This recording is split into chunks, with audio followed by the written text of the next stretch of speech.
गौरा बैठेली शिव के बगलिया तो मियाँ करावेली हो। गौरा बैठेली शिव के बगलिया तो मियाँ करावेली हो। तो मियाँ करावेली हो। शिव के हथवा में सोहेला डमरू रुआ देखत नीक लागई, देखत नीक लागई हो।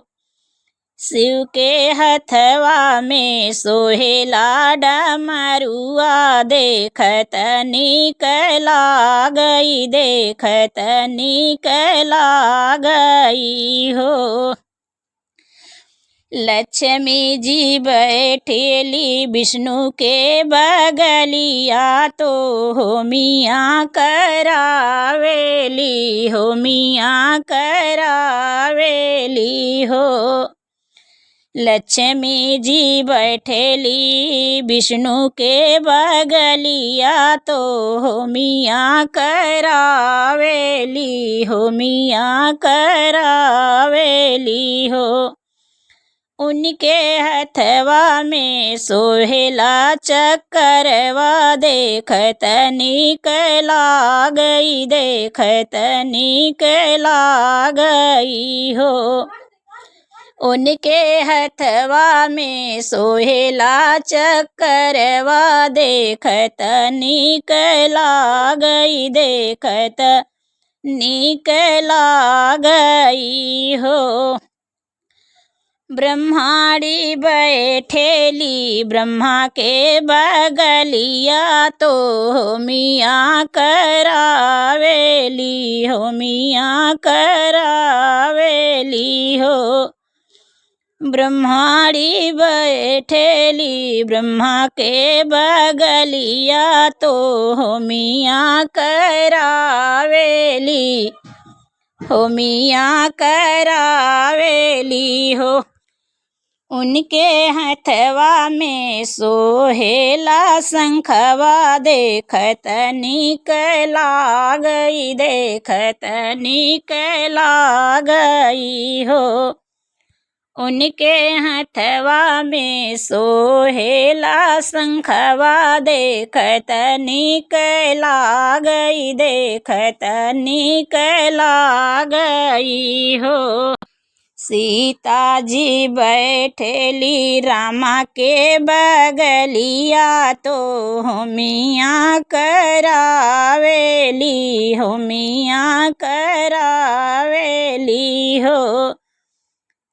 सीता जी बैठेली रामा के बगलिया तो मियाँ करावेली हो, मियाँ करावेली हो। राम के हथवा में सोहेला धनुषिया देखत नीक लागई, देखत नीक लागई हो। राम के हथवा में सोहेला धनुषिया देखत नीक लागई, देखत नीक लागई हो। रुक्मणी बैठेली कृष्णा के बगलिया तो मियाँ करावेली हो, मियाँ करावेली हो। रुक्मणी बैठेली कृष्णा के बगलिया तो मियाँ करावेली हो, मियाँ करावेली हो। कान्हा के हथवा में सोहेला बसुरिया देखत नीक लागई, देखत नीक लागई हो। कान्हा के हथवा में सोहेला बसुरिया देखत नीक लागई, दे देखत नीक लागई हो, देखत नीक लागई हो।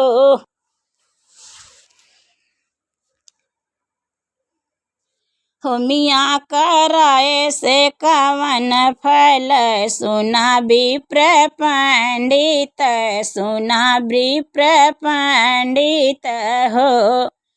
होमिया कराए से कवन फल, सुना विप्र पंडित, सुना विप्र पंडित हो।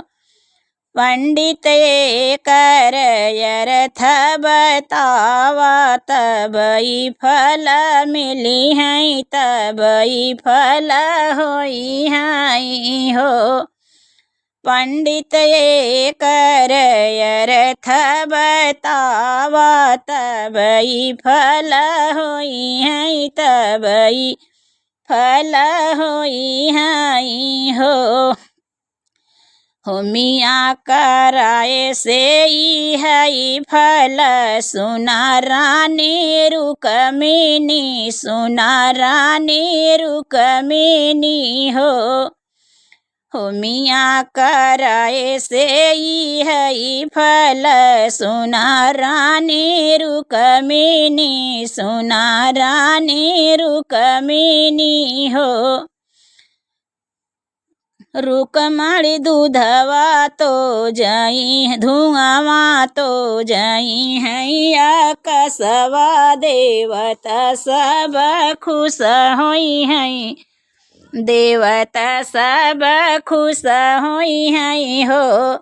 रुक्मिणी धुआवा तो जई हैया कसवा, देवता सब खुश होई है, देवता सब खुश होई है हो। बगिया लगाए से कवन फल, सुना विप्र पंडित, सुना विप्र पंडित हो।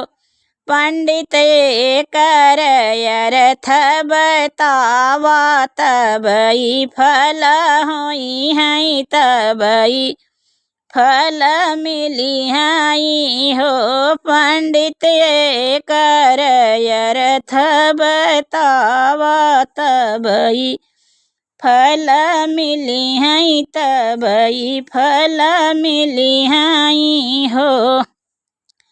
बगिया लगाए से ई है फल, सुना रानी रुक्मिणी, सुना रानी रुक्मिणी हो। रानी पंच खाई है मीठा मीठा, यममाई है फल मिली है, फल मिली है हो। रुक्मिणी पंच खाई है मीठा मीठा, फलवाई है, फल मिली है, फल मिली है हो। सगरा खोदाए से कवन फल, सुना विप्र पंडित, सुना विप्र पंडित हो।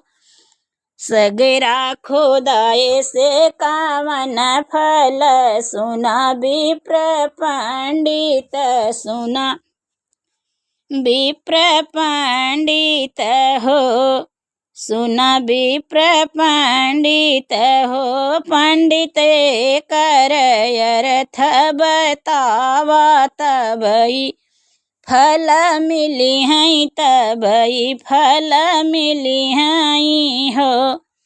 पंडित कर अर्थ बतावा, तबई फल मिली है, तबई फल मिली है हो। सगरा खनाए से ई है फल, सुना रानी रुक्मिणी, सुना रानी रुक्मिणी हो।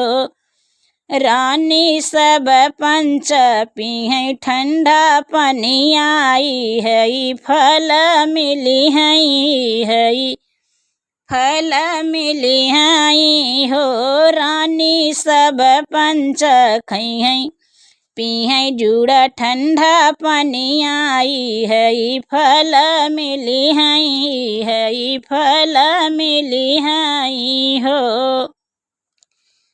मियाँ कराए से कामन फल सुना विप्र पंडित सुना विप्र पंडित हो पंडित कर अर्थ बतावा तबई फल मिली हैं तबई फल मिली हैं हो पंडित कर अर्थ बतावा तबई फल मिली हैं तबई फल मिली हैं हो।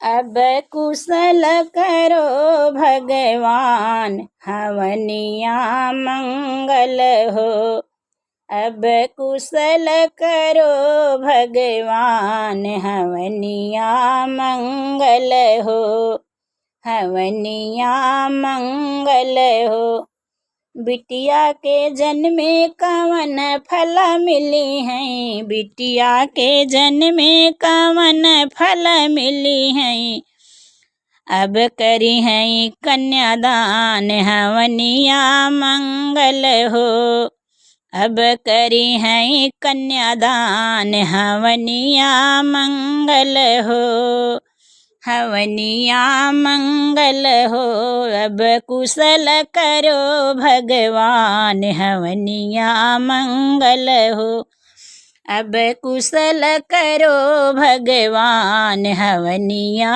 मंगल हो बेटवा के जन्मे कवन फल मिली हैं बेटवा के जन्मे कवन फल मिली हैं अरे बेटवा के जन्मे कवन फल मिली हैं अरे बेटवा करी है पिंडदान हवनिया मंगल हो अरे बेटवा करी है पिंडदान हवनिया मंगल हो अब कुशल करो भगवान हवनिया मंगल हो अब कुशल करो भगवान हवनिया मंगल हो हवनिया मंगल हो बगिया लगाए से कवन फल मिली हैं बगिया लगाए से कवन फल मिली हैं कवन फल मिली हैं अरे कवन फल मिली हैं अरे अम्मा फरे दुई चार हवनिया मंगल हो अरे हम अम्मा फरेला दुई चार हवनिया मंगल हो हवनिया मंगल हो अब कुशल करो भगवान हवनिया मंगल हो अब कुशल करो भगवान हवनिया मंगल हो सगरा खोदाए से कवन फल मिली हैं सगरा खोदाए से कवन फल मिली हैं अरे गौआ के पिहें जुड़ पान हवनिया मंगल हो अरे गौआ के पिहें जुड़ पान हवनिया